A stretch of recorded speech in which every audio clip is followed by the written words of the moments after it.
Siapa yang menyuruh kamu sembah Yesus?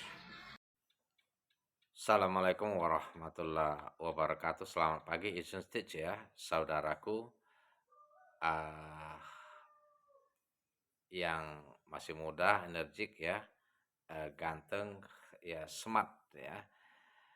Dalam hal ini beliau ini mengungkapkan eh, jawabannya atas sebuah komentar di videonya, siapa suruh menyembah Yesus? Mana dalilnya? Dan beliau secara singkat menjelaskan terlepas ada yang menyuruh atau tidak, dia sendiri yang mau karena Yesus telah menyelamatkan dia. Gitu lebih kurang ya. Saudaraku, rekan-rekan sebangsa dan setanah air, bukan untuk memojokkan, mencari kesalahan atau ikut campur dalam agama dan kepercayaan orang lain, akan tetapi ketahuilah bahwa bagi seorang muslim wajib menebarkan kebenaran yang ada di Al-Quran, wa tawassau bil haqq wa ta'awanu al birri wa taqwa. Tolong menolonglah kalian dalam kebaikan dan takwa. Dan ini karena Allah SWT telah memperingatkan bahwa barang siapa tidak menyembah dia, tidak menyembah Allah, maka konsekuensinya akan mendapatkan tempat yang paling hina. Untuk itu, kita menyerukan agar semua manusia selamat dari murka dan azab Allah SWT. Ketahuilah bahwa inti daripada ajaran Yesus, Isa putra Maryam, itu untuk menyeru menyembah Allah, tiada Tuhan selain Allah, Tuhannya Isa putra Maryam, dan Tuhan kita semua. Sebagaimana Allah SWT berfirman di dalam surah Az-Zukhruf yang disampaikan Isa Al-Masih untuk Bani Israel. Innallaha huwa rabbi wa rabbukum fa'buduhu haza siratul mustaqim. Dialah Allah katanya, Tuhanku dan Tuhanmu, sembahlah dia, ini adalah jalan yang lurus. Az-Zukhruf ayat 64. Di dalam ayat lain, Al-Masih juga terlibat. Allah SWT berfirman, walaqad kafarul lazina qalu innallaha huwa masih ibnu Maryam. Sungguh kafirlah orang-orang yang mengatakan bahwa sesungguhnya Allah itu adalah Al-Masih itu sendiri. Sebagaimana kepercayaan saudara mengatakan Allah itu, Tuhan itu adalah Yesus itu sendiri. Ini kafir kata Allah Subhanahu wa taala di dalam surat Al-Maidah ayat 72. Ini bukan kata-kata saya ya. Memang benar ada yang mengatakan Islam agama bungsu, abad ke-7, tiba-tiba banyak omongan, banyak protes. Ini tujuan Allah mengutus nabi terakhir itu untuk membenarkan yang salah ya, memberi peringatan dan kabar gembira. Saya teruskan ayat tadi ya, ayat wa qolal masihu ya bani Israila budullaha rabbi wa rabbukum. Sementara Al-Masih sendiri menyerukan untuk Bani Israel, sembahlah Allah Tuhanku dan Tuhanmu katanya. Innahu mayusrik billahi faqad haramallahu alaihi jannah. Barang siapa menyembah selain Allah. Nah, apa yang kita sembah? Intinya barang siapa menyembah selain Allah, batu, matahari, manusia, sebagaimana saudara menyembah Yesus berarti menuhankan manusia ya. Terlepas apapun dalilnya, itu tetap manusia.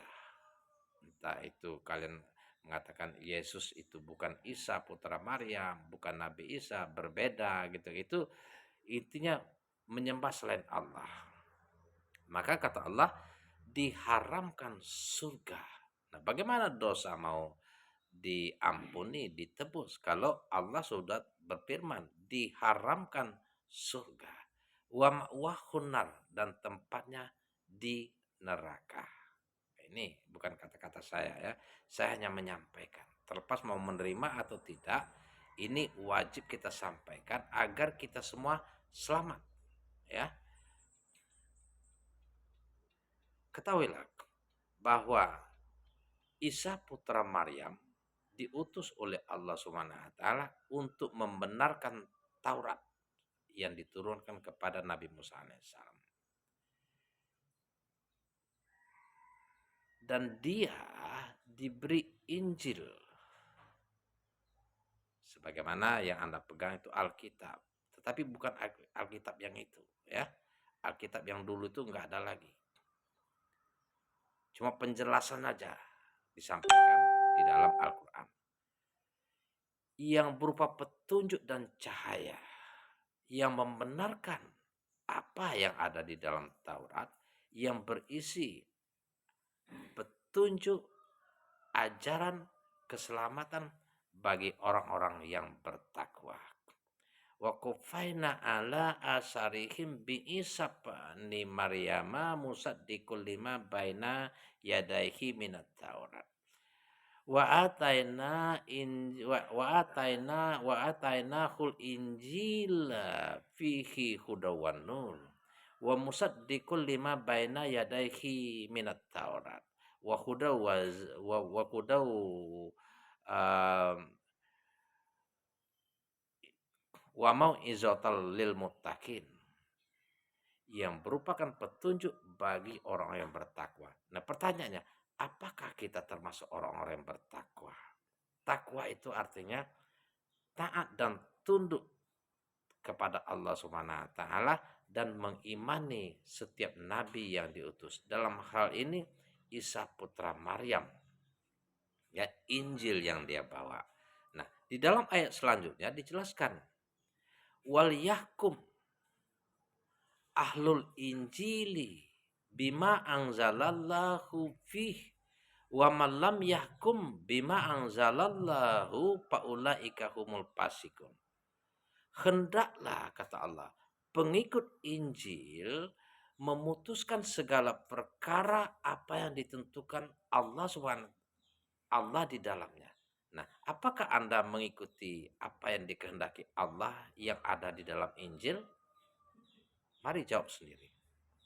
Nah, barang siapa mengingkari, memutuskan segala perkara di luar ketentuan yang Allah kehendaki, maka mereka termasuk orang-orang fasik. Nah, itu ya. Nah, kalau kita menjadikan Yesus sebagai Tuhan yang disembah, berarti Anda termasuk orang-orang fasik menurut ayat ini. Wa ammal lazina pasaku pama'wahunnar, dan orang-orang fasik itu tempatnya di neraka. Ini bukan kata-kata saya. Karena peringatan dari Allah Subhanahu wa taala bagi orang fasik itu tempatnya di neraka, bisa dicek di dalam surat As-Sajdah ayat 20. Ingat, ini peringatan dari Allah Subhanahu wa taala. Wa ma arsalnaka illa kaffatal linnasi basirum wa naziru walakinna aksarun nasi la ya'lamun. Tidaklah Allah mengutus setiap nabi pada zamannya, termasuk Nabi Muhammad SAW sebagai penutup para nabi, penerus apa yang dijelaskan Isa Al-Masih, kecuali untuk memberi peringatan dan kabar gembira untuk semua manusia. Jadi kalau Nabi Muhammad itu diutus untuk semua manusia tanpa terkecuali, sebagai peringatan dan kabar gembira. Peringatan bagi orang yang mengingkari, neraka tempatnya. Wallazina kazabu bi ayatina wastakbaru anha ulaika ashabun nar hum fiha khalidun. Kabar gembira, surga bagi orang yang beriman dan bertakwa. Wallazina amanu wa amilus solihati sanudkhilhum jannah jannatin tajri min tahtihal anharu khalidina fiha abada. Sekian, terima kasih atas perhatiannya. Selamat pagi, salam toleransi.